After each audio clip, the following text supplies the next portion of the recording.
There's no place to escape to. This is the last podcast. On the left. Side stories. That's when the cannibalism started. Side stories. Yes.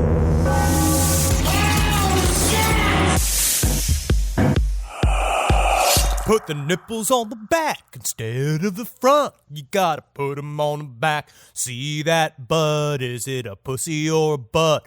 Feet or hands? You can do anything you want to an animal if you work at an animal testing facility. That's what I've learned from some listener emails. Is that right? I don't know if that's true or good. Nipples on the back, my friend. Really? Hey, Kissel, what's your favorite part of your house? Welcome to Side Stories, everyone. Are we starting the show like that? Yep. Welcome to Side Stories. I am Ben. That's Henry. The favorite part of my house? What's your favorite room to be in? The bedroom, where I sleep all day if I can. It's my favorite hobby. You really saddened me. What do you want me to say? I would say, I don't know, man, because you do have a little breakfast nook, or you have the potential for a breakfast nook in that little kitchen of yours. Yes, my whole life is nothing but potential. Dare some say unfulfilled potential. I don't care. I didn't make the jar.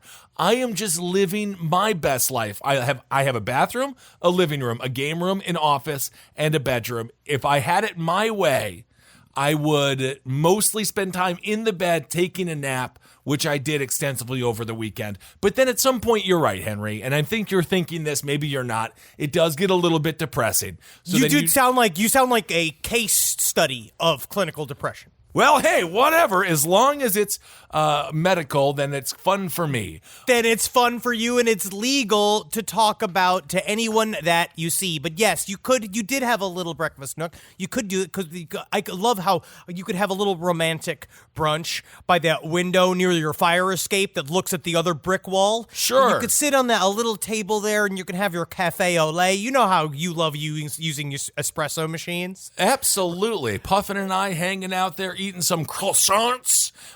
Puffin, of course, could have his orange juice, get his citric acid up. I totally agree. I assume you're talking about houses because you're in the midst of a massive situation when it comes to a move. What are you thinking, Henry? What do you want to see? What's your favorite room in the house?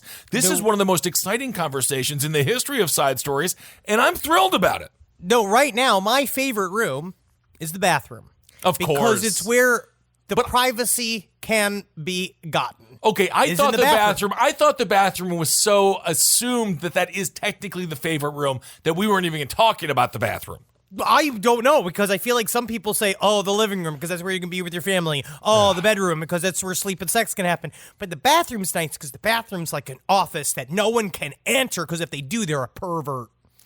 Even if I have an office, because we've talked about this, right? Even if I get an office one day, like I have a home office, like I have to allow people into the home office at any point if they ask. Natalie, because that's how it works. Yes. When you have a wife, when you have a home office, you could never say, like, you can't go in this room. Nope. You can't go. We know about this. We've said about this. If you have a room in your house that you're not allowed to go into, you better break into that room because someone's doing fucking nefarious blood experiments in there. They don't have a license to do. I completely agree. You got John Wayne Gacy in there tying up young people. If there's a room in your house you're not allowed to go into, put on your Tom Cruise Mission Impossible pants, hover down and make sure that your husband or wife isn't a serial killer. Hopefully, they're also not really getting into knitting because, hello, every Christmas gift for the next 10 years is going to be a sock. It's going to be a scarf. It's going to be gloves. And I'm like, I get it. You know how to knit. And You love knitting. You love knitting. We've gotten some love. You remember that scarf you got from a fan? It was unbelievable. It was one of the greatest scarves I've ever had. And I still have it today. I don't wear it because it's so nice. It's so nice out. It's the fucking spring. Yeah, that's why you don't wear a fucking scarf. No, it's because the product is so... That is why you're not wearing a fucking scarf right now. Are you doing that with me? No, it's because the product is so nice that I don't wear it. This is the first day it's been nice in New York City in over 8 months, and I can't even really enjoy it because evidently there's a serial killer in the version of some pandemic out there. It is out there. You can't do air quotes because they can't see it on the show. They can't see it. It's a podcast. It's a radio show. No, it is frightening, right? To go outside right now. It's a part of the problem, right? That's what's nice about sitting here. We can yell into microphones. I know this microphone doesn't have a disease. unless it's learning to be funny from me. It And it got absolutely funny could be. AIDS like I got a long time ago, which I'm living with. You can live with funny AIDS now. Well, and of course, funny AIDS, for those that don't know, it's the only non-sexually transmitted disease that there is, because in order to be funny, you must never be touched until you are well into your 30s. Just when you finally make the right person laugh and you realize, wow, I can be loved. Isn't that nice? Can be loved. It's nice because sometimes that's what you have to do. The only way to make someone love you is you have to make them laugh. And we've talked about this many times. If you're an uggo like ourselves, sure, you got to create an equalizer. So this first story, talk about creating an equalizer. This guy, he drove a train. Now, this story came out the day after last week's episode, so we didn't get to cover it. And right. Now I think we're going to go into a flurry of various COVID-19 related stories, even though it's I don't want to. I don't even want to. I don't want to talk about this bullshit anymore. We're going to go COVID adjacent. It's not so much about the virus because we are not doctors, but it's interesting how people have reacted specifically to the news, and when fear is sort of integrated into everyday society, how it triggers certain folks to, let's just say, live the best version of themselves to themselves. Yes, and it's almost like we're a part of some gigantic media slash military-industrial slash government system that thrives on our fear, and now this is like a golden age of mass fear that they're using to manipulate us, and I'm not really certain which way or why, and I scream at my therapist about it. Right. And she also has no answers, and I'm starting to think she's in on the cabal. She might be. That's why she always has you speak into the bouquet that's on her desk. Those are microphones, my friend. Start freaking out every time you see flowers. That's what I recommend. No, I do bits for him. Good. I jump into voices. That's absolutely and she loves wonderful. it. The therapist loves it. So here we go. This story is about I'm going to say he conducted a train, but he conducted it in a very unruly manner. This comes from NPR.org, so let me do the voice for the title. Okay. Train engineer says he crashed in an attempt to attack Navy hospital ship in Los Angeles. Now, this is, normally you're going to say, like, how does a train attack anything? It's on rails. Right. You can't just pull it to the left or the right, right? That's this the guy whole found point. a way. That's the whole point of the rails. Keep you on the single track. I thought so, but this guy, he fucking went full John McCain with this. Full Maverick. Okay, so, went rogue. A train engineer told police in Los Angeles that he intentionally crashed his locomotive at high speed near the USNS Mercy hospital ship in what seems to be a bizarre attempt to expose a perceived conspiracy. Eduardo Moreno said he doesn't believe that the quote-unquote, the ship is what they say it's for. According to the U.S. Attorney's Office in Los Angeles, the freight locomotive was traveling at a very high speed when it crashed through barriers, plowed under a highway overpass, and skidded to a stop more than 250 yards from the Mercy. So he didn't quite get it. All right, well, not even close. That's 2 football fields plus a half a football field. I will say 250 yards is a lot closer than that train was supposed to be. Yeah, that's towards true. that hospital ship. And the ship that was in the sights of this train was the USNS Mercy. Of course, that's a hospital ship that was sent there to help people who did not have coronavirus so that they would not have to go to the hospitals to keep those ventilators open. So this guy really, I guess any ship would have triggered him at any time, or was it really just the amalgamation of situations? We don't know where he got these ideas from, but they are all over the internet currently. Sort of the idea, which I think comes up with any sort of moment of national panic, that this is the time when martial law is about to be enacted. We are starting to see shades of it, but mostly they are there to help the people that technically, a lot of times people are there to protect the grocery store workers that are unfortunately just at the fucking front lines of this shit. People with assault rifles are sometimes showing up to protect some of these people, but you could see the feelings of the entire country, because do I trust our current administration with a bunch of freewheeling people with AK-47s walking around under their direct orders to suppress us? Not really. And we do have some grocery store stories coming up for you a little bit later on in the episode. Grocery stores are now battle zones, and we are the biological weapons. So we will talk talk about that briefly coming up here in the episode. But when it comes to people thinking that we are in a martial law situation,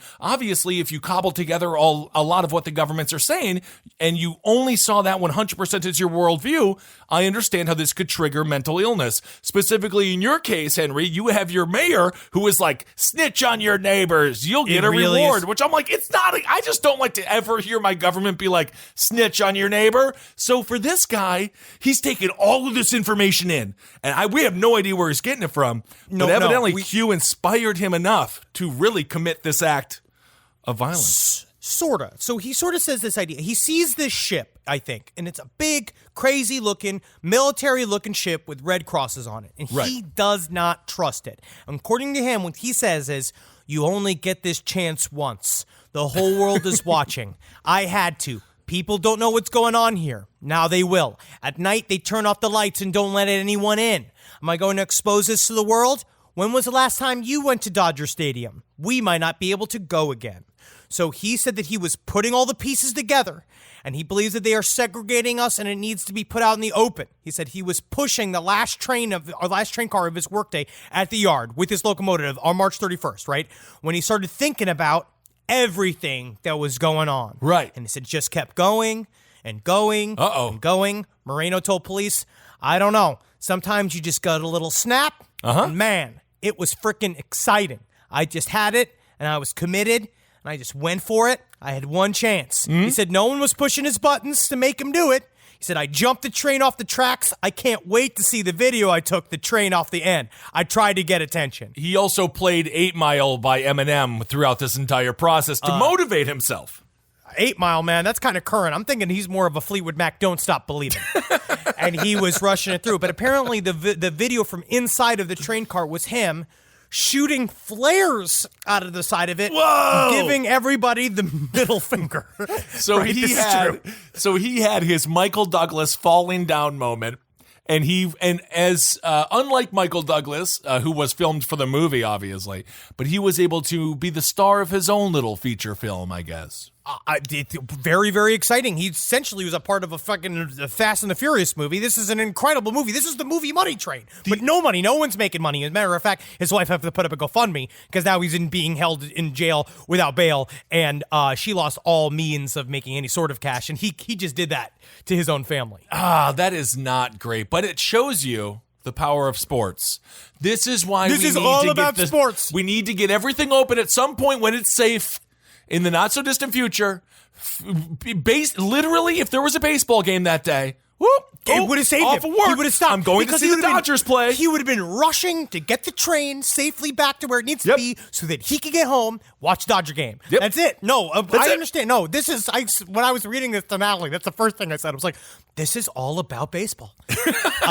But if you look at the footage of the aftermath of the train, it's very interesting because the tracks just end, and a couple of witnesses just showed the footage of where the train just cascaded through several barriers. That must have been a fucking trip to see.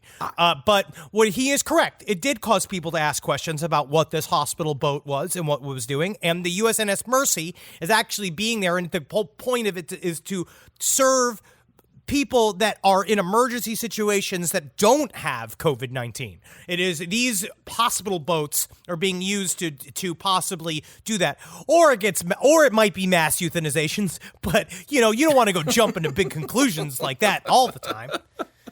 But I don't think it is. I don't think it's mass euthanations. But, it is interesting. This is why if you have friends who are right now, before all, before sort of the collapse of reality as we knew it, they were fun. I guarantee you this guy is quirky. After work, I'm another train conductor. I just have a basic life. I'm just sort of a normal person. We get to talk about baseball. He slips in his QAnon information every now and again. I'm like, this makes him interesting. Okay. All right. It's kind of, cool. I can tolerate, if you, out of 5 sentences that you speak, if half a sentence vaguely talks about QAnon, I can stand it because that's just your personality. It almost hooks me in a little bit. I'm like, I'm okay. fascinated by them. Sure. So I get it. I get you dabbling with this. I get that you're angry. There's a lot of people angry right now. I feel like there's several people in charge that you could be specifically very mad at right now if you really wanted to think about it. But I also get it that you feel like your agency's been taken away. We are now facing an invisible enemy. Is that the fucking word? Or is COVID-19 a fucking enemy? We are facing this invisible threat that people are having a hard time dealing with. If you already believe that vaccines contain nanochips that are going to go into your body that are slowly going to be turned on by Bill Clinton, straight up, you think Bill Clinton's doing this and he's not just looking for easy coups in his retirement? You think that he's, like, honestly.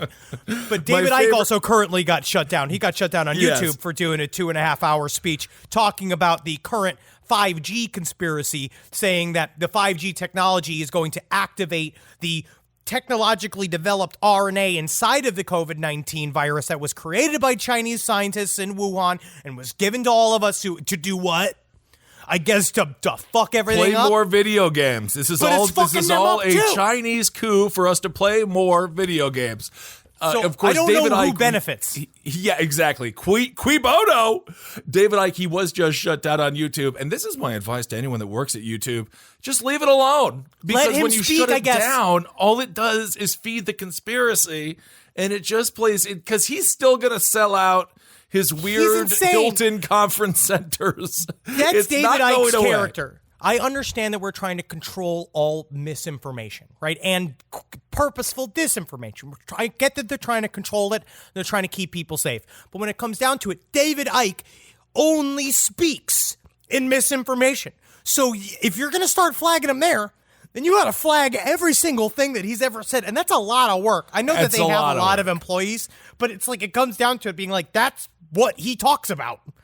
You'll be a random Susan walking into work on YouTube, and you'll be like, you're on scrubbing David Icke duty, and it is like, well, at least I have job security for the next 10 years, because that's how long it would take. And, we talk a little bit about this more on Abraham Can Stop Pat, but there were some conspiracies about the DNC starting all this. The DNC couldn't even pull off a vote in Iowa for the primary. I wish they were capable enough to do this. But anyway, Henry, you were talking the other day about toilets, and this is not a true crime story or anything like that, but I just want to let you know, and this is for you and your personal health. There is something called a magic toilet. It's a new toilet if you're looking to buy, and I know you are, and it can monitor your health. It uses a series of cameras, which is true. It uses a series of cameras and different kind of AI to see, how your bowel movement is, how consistent it is, how your beehole looks, maybe the odor. I'm not sure if there's a smell-o-vision, but the latest version of this idea, it's been around for a few years now. It examines our daily movements in an effort to spot emergence of diseases. So it'll be like, ooh, yesterday his beehole didn't have that little popping zit on it. Maybe I should look into hemorrhoids. So basically, your toilet is like volunteering to purchase. You're volunteering to purchase a toilet that has cameras already built into it. That is connected to the internet. It is the fattest version of Kit from Knight Rider. It is like you can talk to it. Go get him today. Henry, I have to say, your bowel movements were incredibly firm. Go out and have a productive day. Thank you, Mr. Toilet. Henry, I noticed earlier today your balls were lower than normal. Please, can I check them with my vacuum tube for signs of cancer? You have a vacuum tube? Yes, Henry. Oh, yeah. Slip your balls in the slot, Henry. Yeah. Slip them down in the tube. I don't know if I like the way you're talking like this, Mr. Toilet. Fill me up with your balls, you monkey. You stinky, stinky monkey. Fill me up. Oh, and then all of a sudden the toilet becomes a bidet as it ejaculates.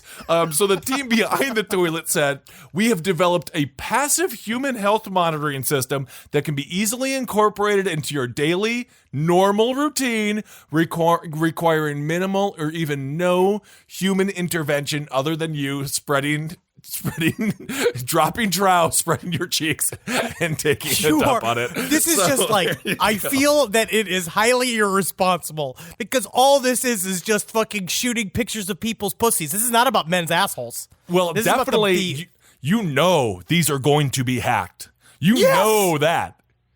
Yes! For definite, it's going to be hacked. That is what they're asking for. This was built to be hacked. Okay, so this is according to Tim Spector from King's College of London. He said, the future will be either a magic toilet paper or these magic toilets. I just want, go. I just need a doctor. I need to be able to, I wish that I could have a health insurance where, like, anything work, where I could just, like, call a doctor and just, like, go see a doctor. That is what I think would be really Well, you can nice. go see Dr. Toilet. They also have test strips within the toilet. They detect health markers within urine, such as glucose and red blood cells, as well as video recordings of the flow. Why to are we spot doing this? changes that may be I related don't want to see it. Because your butthole could be the next star on Toilet Star with Simon Bowell. It'll be huge. All the judges will turn around to see your turds because you will be a legend in the game. Can you? Just the video showing up, just being like, oh, wow, this must be some cute dog video. What is this? What's this cute little dog video? Wait a second, what is it? Is it making it's doing some kind of thing with its mouth? And, oh my God, that's a Polish asshole. Oh my, I am too immature for anything that the future brings. The system incorporates cameras that take images of the user's stool. These images are then classified using a machine learning style, a type of AI, into different categories on the Bristol stool scale. This is this is not. Which means someone went to school. This is the horniest version of Big Brother. They have a Bristol stool scale, which means like some dude was like, I've been measuring all the poops of all the students for 15 years. Listen, I'm going to just tell you something about people's poops. If you really get really down in there, you can tell a lot about somebody's personality. And I knew a lot. I thought I knew my mailman, Greg.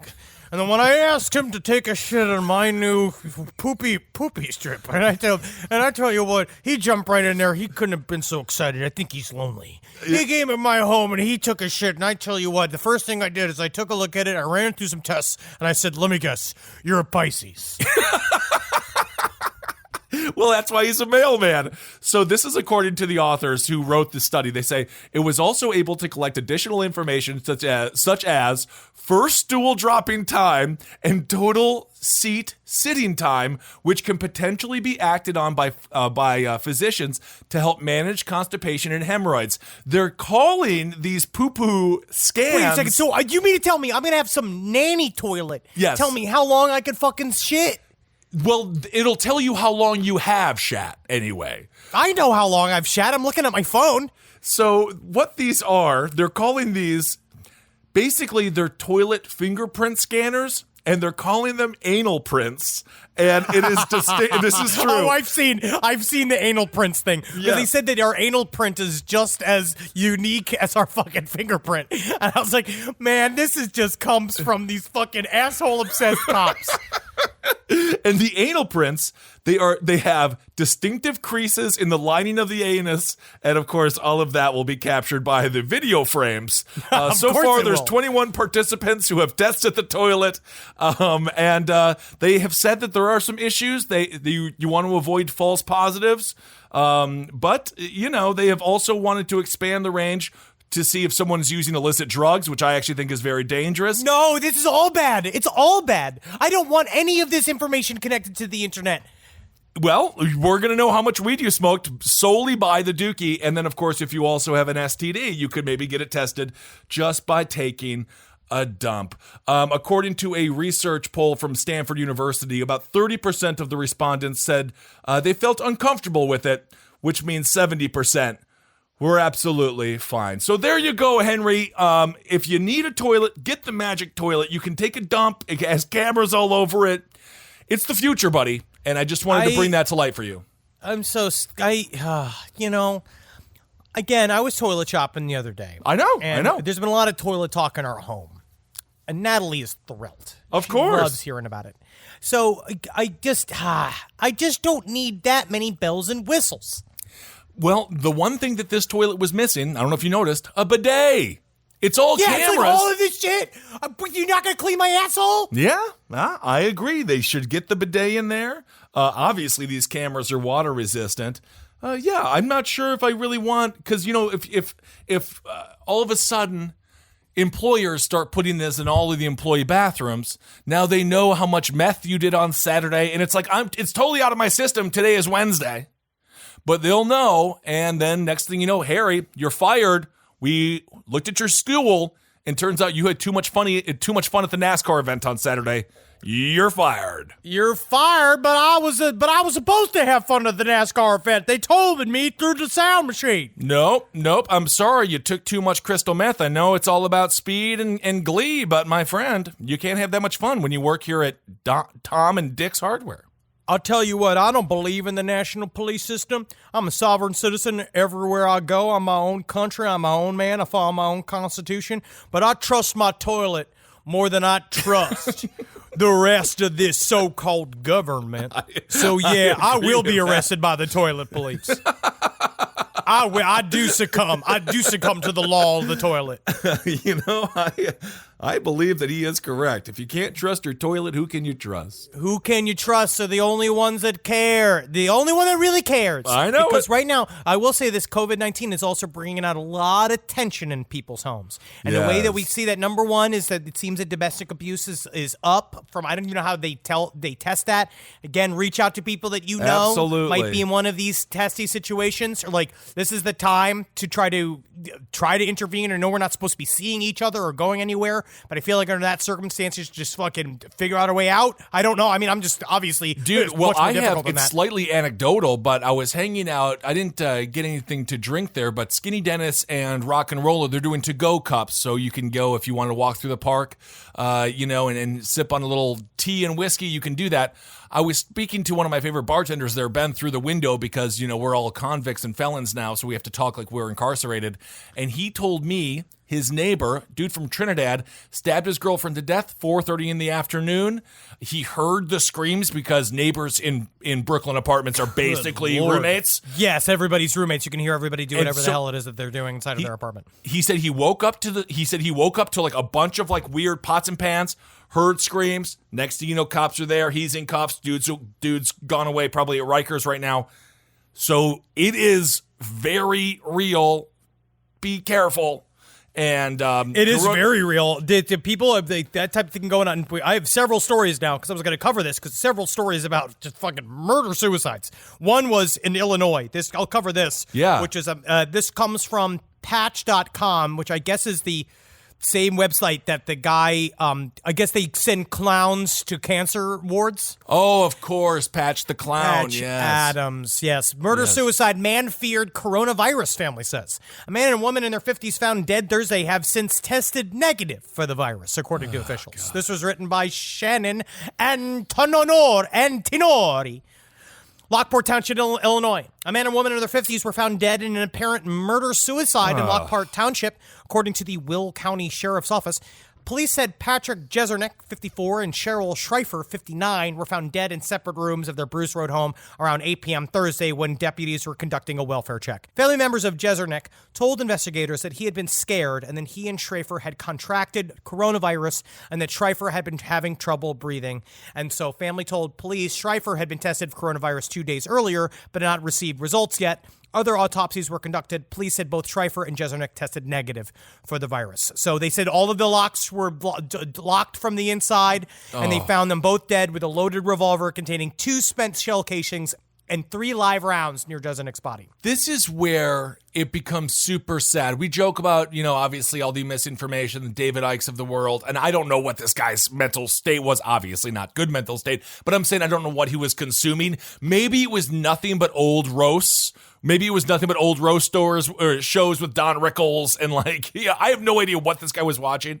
But it's really sad when you have someone who isolated within their own mind and then they get scared and What a why this is horrible- proliferating. That's why all of the disinformation is thriving in this scenario, because number one, we are having very little human contact, so we're having a lot of Right. online contact. So online, anybody can be anything, and so Yep. people start talking a big game. Yep. And in real life, what's nice about the mixture of online and real life is that real life can help mitigate Yes. some of your fantasies that you've been living online. You've been living a fantasy of being a truth seeker warrior under the name of Q. It's a fantasy. It's not real. Q is a 14-year-old somewhere. Or it's that guy who claimed to be Q like 2 weeks ago. So it's just some guy who he beat everybody.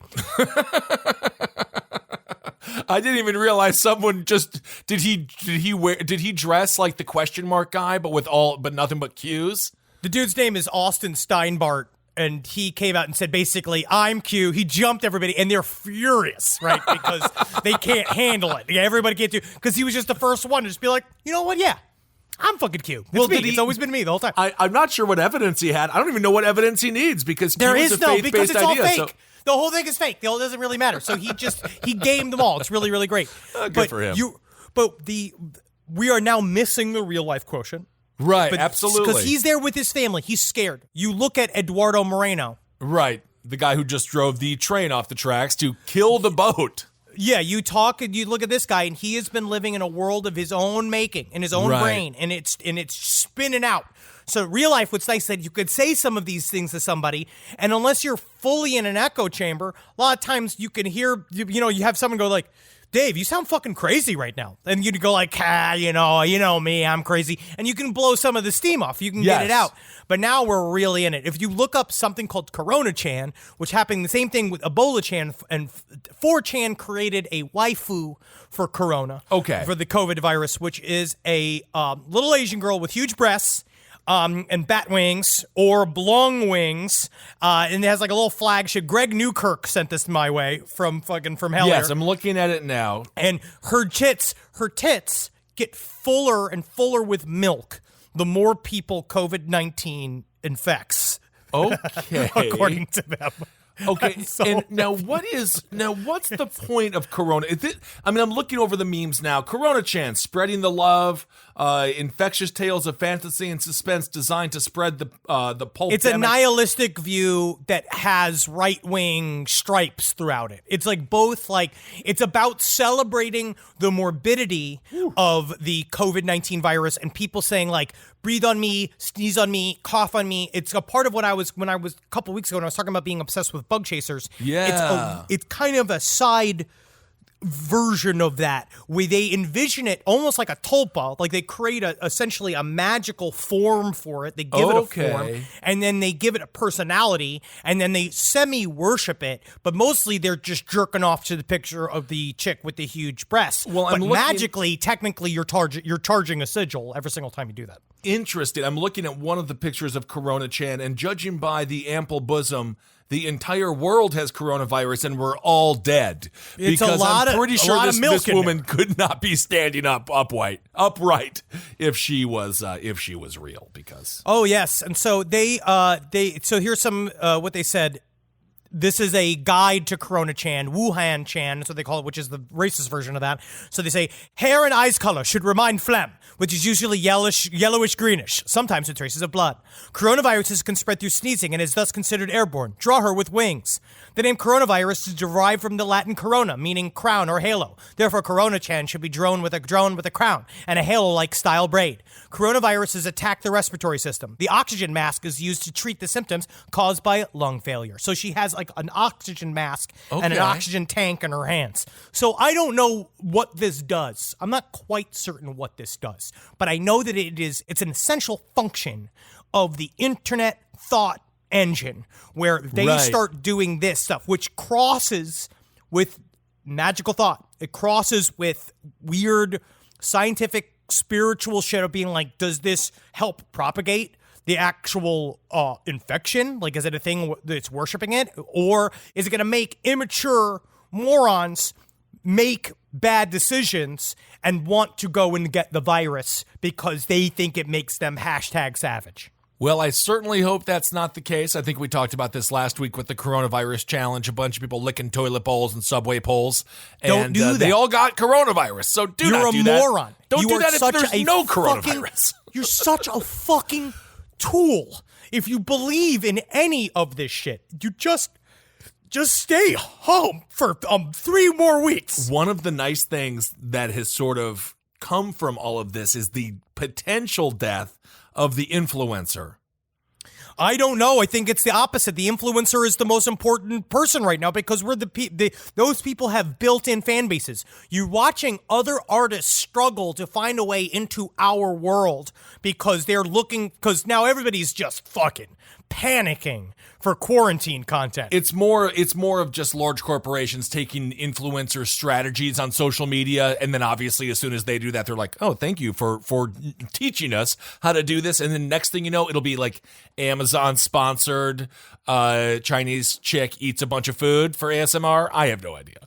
But weird. The whole world it's interesting to see brands make you think that money we're gonna have like a Toyota themed mukbang? I think video? It's all going to be like that as brands now realize Wow. that social media is a way that they can reach the target audience with very little overhead. Well, speaking of people who have lost their damn minds and a bit of the coronavirus, this chick, she went a little crazy. A woman who coughed on $35,000 worth of grocery store food is now charged with 4 felonies. Holy shit. We got this chick. Evidently, it was a twisted prank. That's what she called it. Sure. $35,000 worth of food had to be thrown out. According to police, a woman who the police know to be a chronic problem in the community proceeded to purposely cough on our fresh produce and small section of our bakery, meat my case, God. and grocery. That's right, Henry. She hit the meat case.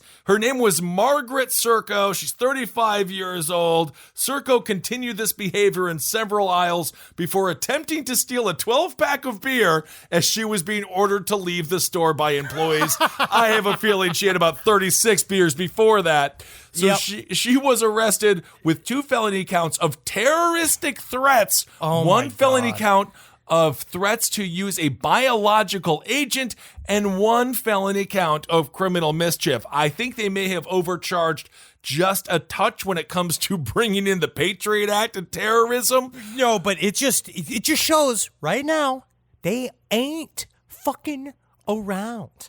No one's fucking around right now. New York City just offered a $1,000 fine if you break the 6-foot rule. If you right? go Is it- play kickball or something, I guess. Yeah, it's a $1,000 fine in LA. They're literally yelling at us from fucking helicopters. They are not ready to fucking. They made an example of her, but for being a fucking moron. Because I'm also seeing shows. I saw fucking a TikTok of an asshole going through the juice aisle, opening up the juice and sipping out of them, all thinking that it's funny. I mean, like, listen, I get being. I'll stab you. I guess anti-authoritarian. I don't know what the hell that's supposed to be, but it's not jokes. It's not actually jokes. A joke is like a funny, it takes creative energy. That is you just fucking with people and fucking with the social contract, which is already so strained right now. The social strained. contract is it is under fire right now. And so we have to try to figure out how to police ourselves. There's nobody Yep. up top who is a guiding light. There's nobody out there that is like trying to help people act normal or stay in their lane or think of their fellow man. That's fucking wild, dude. Absolutely. So this woman's out there spitting on a bunch of stuff. 35K, 4 felonies. We'll see what sticks. When it comes to the silver lining, this is according to the store manager. He says one thing is for sure, we will have the cleanest display and the freshest produce anywhere in Northeast Pennsylvania. So there you go. She made them clean. I should almost make her hero of the week for that. But nonetheless, You're saying just that, jackass rules still apply. Don't be a jackass. But it is interesting, as we talked about before, we are all walking biological weapons, Yes. which is a fascinating time to be alive. We're all kind of the toxic Avenger. We're all superheroes in our own right. So don't go spitting on the produce, and especially not the meat section. Are you spinning this into saying that we're all superheroes if we have That's the what I plague? am saying. Yeah, that's what I'm saying now. Yeah. Your Wow. saliva is more dangerous than a bullet. Wow. So Yeah. Holden McNeely was a superhero for 2 weeks. I mean, you're weak. You're a sleepy man. Sure. And a coffee woman, which is kind of, it's a lame superpower, but it is one. I think it really is true, Kissel. The jackass rule is certainly in effect. We still have works. to look out for each other right now because there's not a lot of people looking out for us from the top. So we have to just think of your neighbor for a second. Don't Just look for a through their second. window. Do not look through their window and think of them with your pants down. I like to get to know my neighbors. Really? When I do my quarantine walks, I did a bit about it on Instagram. I do my quarantine walks to give Natalie just minutes of quiet Yes. that she can just have. So I'll go walk, and it's fun to just see how people leave their doors open and stuff. I look into windows all the time. I did see that Instagram post. I case it was people chilling. out. You also It's now what- you're also currently rocking a mustache. Well, yeah, and- I change it. I wanted to do my COVID-19 beard. I was growing it all out, but then I got an audition. I mean, talk about the most optimistic people on the face of the planet, thinking that we're going to shoot something soon. But I got an audition that I really wanted, and so I was like, I looked at myself I put myself on camera, and I was like, I look like a man who's about to drive a train into a floating hospital. Absolutely. I need to. So I thought that this is the next most sexual look, which is me with my mustache. I mean, I love the look. It might stay. I think it looks great. You have a wonderful face for a porn stash. The manager of this facility, by the way, is loving all of this when it comes back to the woman spitting on all the produce. This is what they said. They said, "I am humbled by the outpouring of support that our community and our team have received.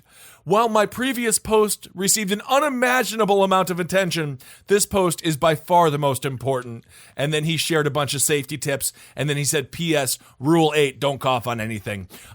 So there you go. I mean, at least the manager of this place, I feel like the spotlight came and he stepped right onto the mark. And he knew And he always, performed. because, he was probably also one of those guys who loved to do, store team karaoke, where he made them all go out all the time. One of those where it's like, we're a family here. When you're like, you're not my father, though, you're my boss. And he's just like, I will, you're like a son to me. And you're like, well, then don't fire me because, a father can't fire his son. He's like, unfortunately, we're running out of money. You are fired. Yes, of course. They will fire you That's in a how when you minute. find out that a business is not a family, when you're fired by them. No, I actually just reread that story about the woman who gave her kidney to her boss, and the boss fired her because she recovered too slowly from the. That's a true story. It's like Jesus it makes fucking you Christ. want to go spit on a bunch of produce. It really does. No, I don't. You are never a family with your boss unless your boss is your father. But then the boss relationship actually then comes before father relationship. I agree. You will discover that. This is a story that I thought was fucking brutal that happened in the middle of this time period. Another brutal story.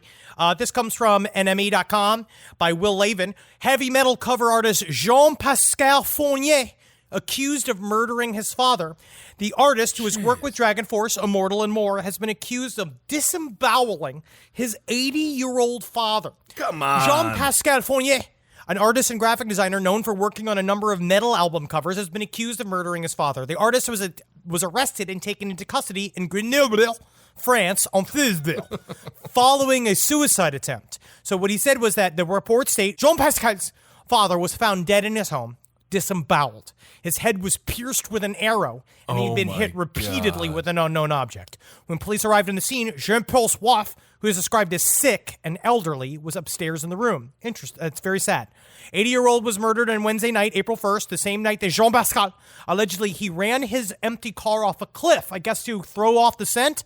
After neighbors discovered the car, police surveyed the scene to see if anyone had been ejected from the vehicle, and they didn't find anything. According to the reports, Jean-Pascal attempted to commit suicide on Thursday, April 2nd, by jumping off of a bridge and into the Isère River.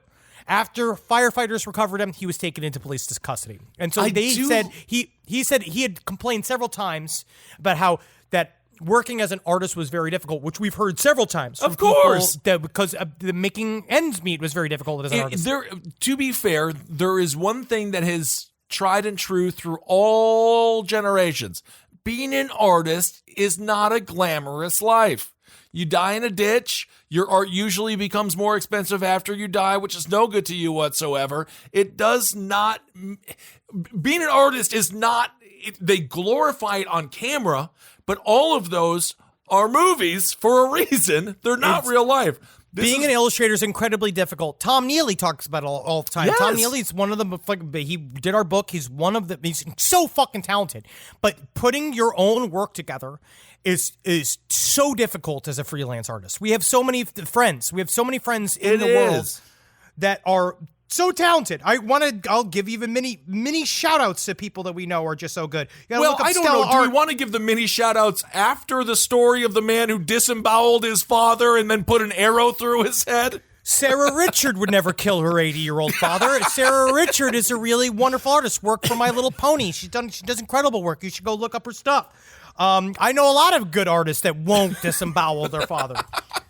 This is what Jean-Pascal Fionaire said in a 2019 interview with Metal and Rock for Life. Metal and Rock for Life. He says that even an established illustrator will find it difficult to make ends meet. Going on to say, trying to make a living exclusively with my art is almost impossible. So, and I will say this, and this might be a little insensitive or might be uncouth. My thing is, it's not that I get that you are trying to make your way out of this world and you're trying to get rid of the people that depended on you, right? Because you're trying to quote unquote, ease the pain of your father's existence because you won't be there to take care of him anymore because you are deciding to commit suicide. All of it is bad. But I'm saying, if you wanted to do that, I think a really nice way to do it is you get some pills, sure, right? You do it in a nice way. You get a bunch of pills, you grind it up, put it in his food. He goes to sleep. He doesn't wake up.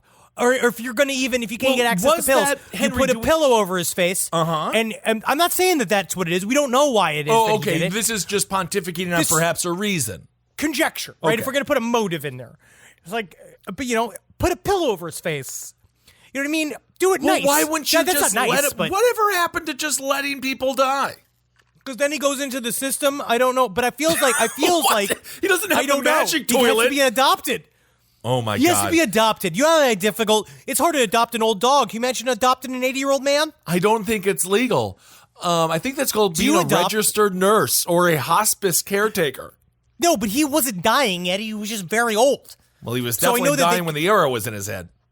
Well, yes, but I'm saying he killed him like Nordberg from Naked Gun when he really could have just quietly, just let him go to sleep. There's ways to do this, but I don't know what it is. I guess he didn't want him go to the nursing system. I feel like in Europe, don't they have a better? I'm just saying this like Europe is a dream place. I'm not certain. I thought that because of their more left-leaning governments, they had more systems for the elderly to go to. Like, I thought that they would scoop up this 80-year-old and put him someplace where he'd get a baguette and a bunch of brie every day. I think they just kind of leave him to die. They got a bunch of Kevorkians out there. This guy just really... Do they have a bunch of Kevorkians in Europe, or is that just a blanket statement? That's a blanket statement.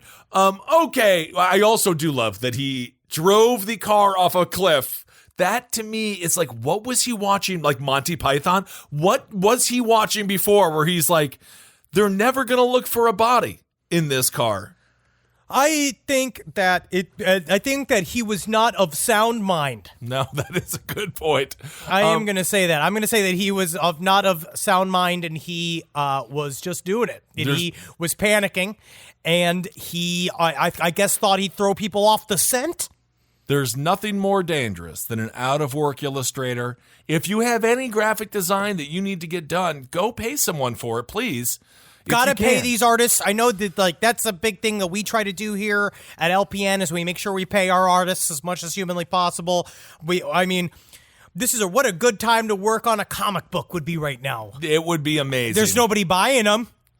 But they will be. There will be. Yes, there will be. No, I think that is important. Support your local artists. This is more now than ever. Absolutely. I put up all those things about fucking all the T-shirt companies that I love that are going to be struggling over the next couple of months.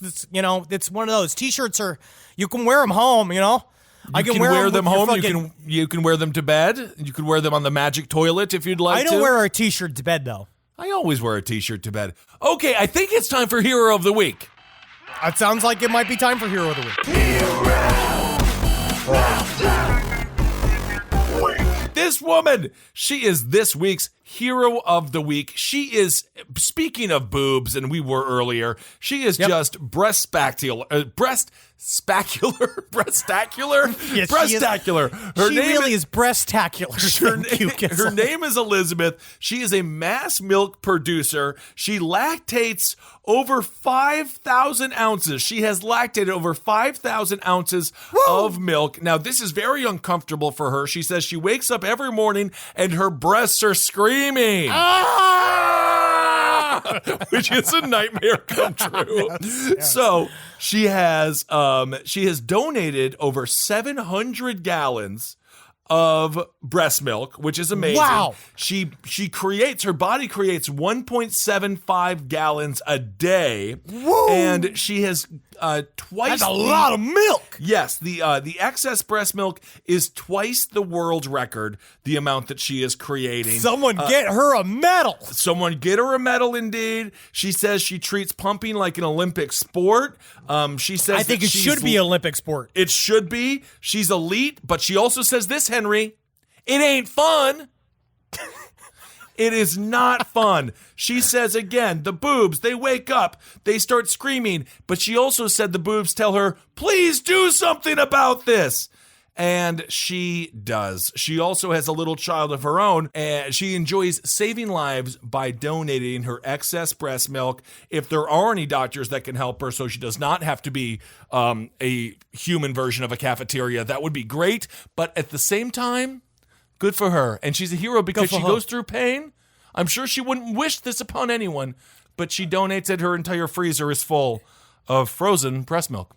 Can I ask by the way, if your freezer is full of frozen breast milk and you are not this woman, you're a serial killer and we need to talk. Well, technically you should be shipping that out to people that need the milk. If you got extra milk right now, send it to the P.O. Box 470, North Hollywood, California, LPN, care of LPN, 91603. What are we going to do with all that breast milk? You're going to feed it to Wendy. I'll make sure it gets to people that need it.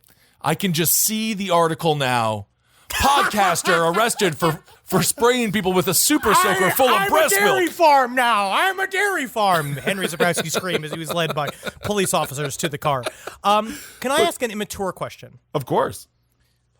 Does she have bigger breasts than normal? I think in the morning they're huge, and by midday they've subsided a little bit. This is actually a video that I am watching here of her. She's got this thing. It is a full functioning breast milk laboratory.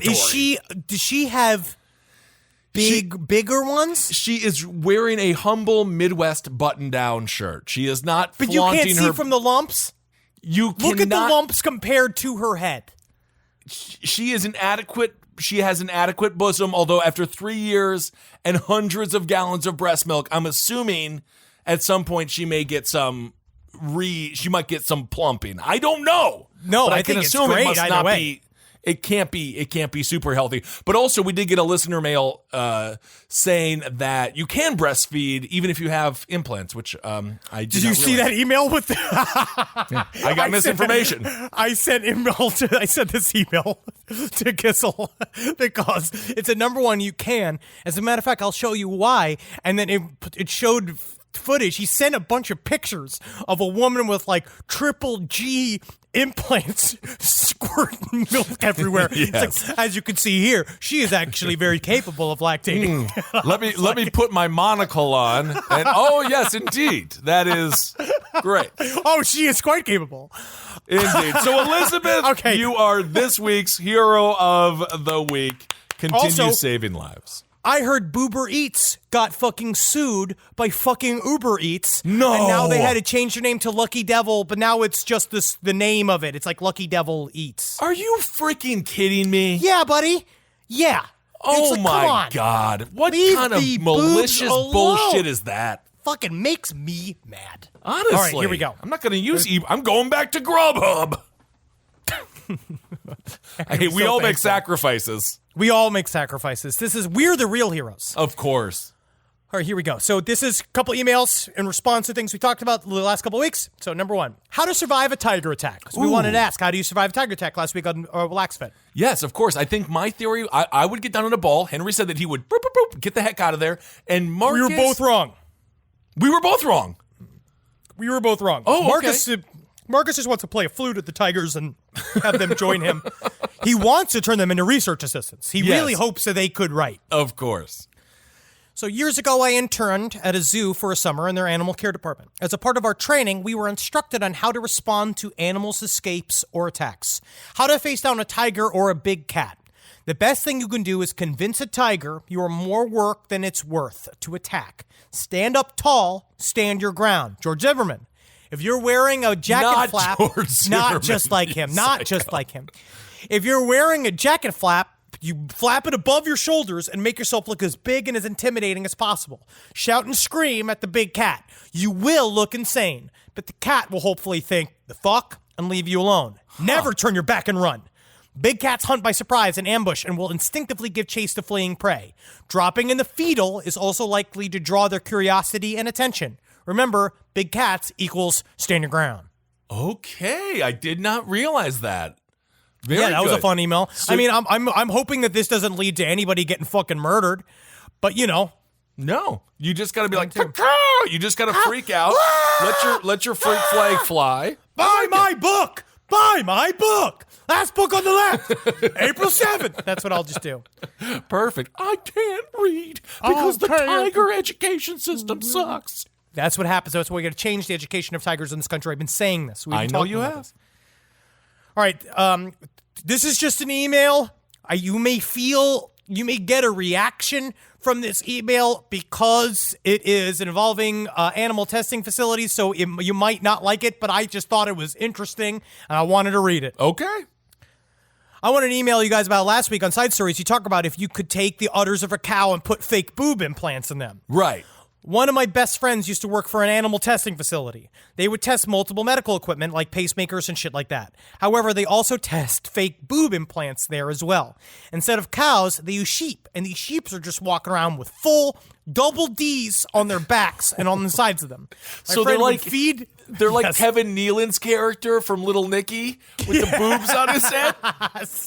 What is this is just like Mengele level animal science. I'm like, this is just cruel and unusual Willy Wonka with fucking animal DNA. I don't support it. You know that like Laurel got fired for like squeezing the boobs every time the sheep would walk by. Just wanted to see how much give they have. My friend would feed the sheep daily, and then the sheep, when they would run to her for food, they would full bouncy tits like Baywatch tits because she, like running back and forth. She doesn't have any pictures as it was against regulations to do so, but I trust her wholeheartedly because who the fuck lies about sheeps with boob implants? Oh, so there's that. My God. So I'm certain that is nefarious and awful, but just the idea of it is just wild to me. Can you imagine just drowning in the ocean in Miami, and then all of a sudden like this sheep with huge boobs just comes to save you, and you're like, I would rather drown. Are you an angel? All right, so here we go. This comes from an email. This is a personal interest story that I wanted to read because this woman takes she's a woman after my own heart. Okay. So I listened to the episode Roomba Attack, and Henry mentioned that instead of being violent towards your neighbors, you should use psychological warfare. Okay. My mom is an expert Also, in this didn't you strategy. just say that you were very friendly with your neighbors on this episode? I'm incredibly friendly. Part of the psychological warfare, I think. I always offer a bridge. I offer a bridge. Yeah, right? And then we can all decide whether or not this bridge goes up, or this bridge stays down. Okay. I also offer a bridge because it's my side, right? You can be on my side. Uh-huh. And I need allies. I need allies, and I will build allies because they're important. Absolutely. I learned that from Civ 6, especially Civ 6. Because you have to get all of these, you got to get all of the different states, you got to get them on your side and to build an army just in case you need it. They give you productivity, and they sometimes bring you food. Okay. Yeah, prepare for war to secure for peace or something like that. Yep, that's what I do. My mom is an expert on this strategy, but 10 years ago, she had a neighbor named Stanley. Stanley was an older retired guy, and he got on my mom's bad side by asking her to stop disposing of her biodiesel byproducts in the alley that ran between their houses. She took this as a personal attack and decided to fight the injustice with a 6-month-long campaign of psyops designed to drive Stanley crazy. It started out simply enough. She set her Wi-Fi name to Stanley Sucks. When that failed to produce the desired results, she moved on to rearranging his Christmas reindeer decorations so they looked like they were humping each other. This is when things really started to escalate. She went online and ordered informational packets about erectile dysfunction, sex change operations, and several porno magazine subscriptions to his home. The idea being that his wife would find them in the mail and force him to have an uncomfortable conversation.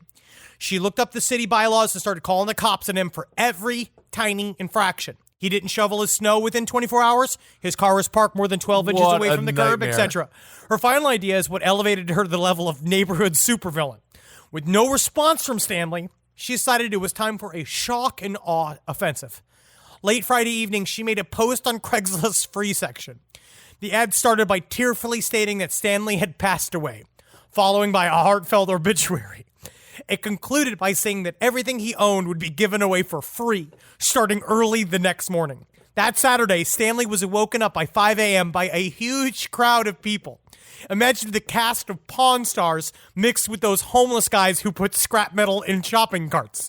They were all standing all over his yard. Honestly, some of those people that did homeless guys, they're not just homeless guys putting scrap metal in shopping carts. I met several rich people in New Orleans one time when I was there for Mardi Gras that their whole job was in the scrap metal industry. So sometimes those guys are actually very rich. Oh, absolutely. It's very profitable. They were standing all over his yard, wandering around the property looking for loose junk, banging on the door. There was a line of pickup trucks, U-Hauls, and box trucks around the block. I can't imagine the level of total confusion that Stanley must have felt that morning. If you politely ask my mom to stop dumping chemicals on your property, she will mercilessly destroy your entire Saturday morning. And that's why she's the undisputed queen of petty neighborhood psychological warfare. Well, she is definitely psychotic, using the police as her own militia, which I don't necessarily think is a great thing. And as a disclaimer, this isn't an instruction manual for Henry. It really is the result of undertreated bipolar disorder. Which I might have. Stanley. I'm just thinking of Stanley from The Office. Just this guy who's what? Now why is everyone on my front lawn? What is happening?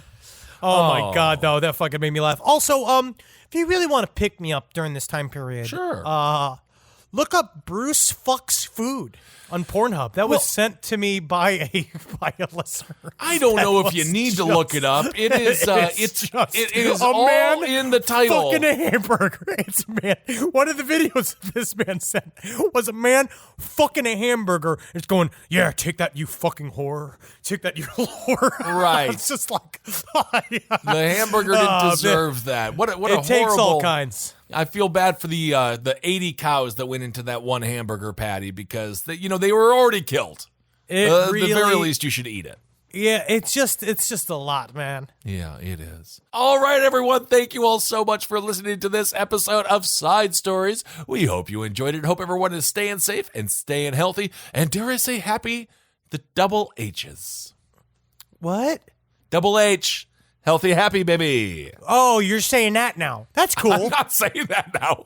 I just said it. I'm not going to say it again. Yeah, good. I mean, it's nice that you did, though. I just said it now, yes. Don't stab your partner.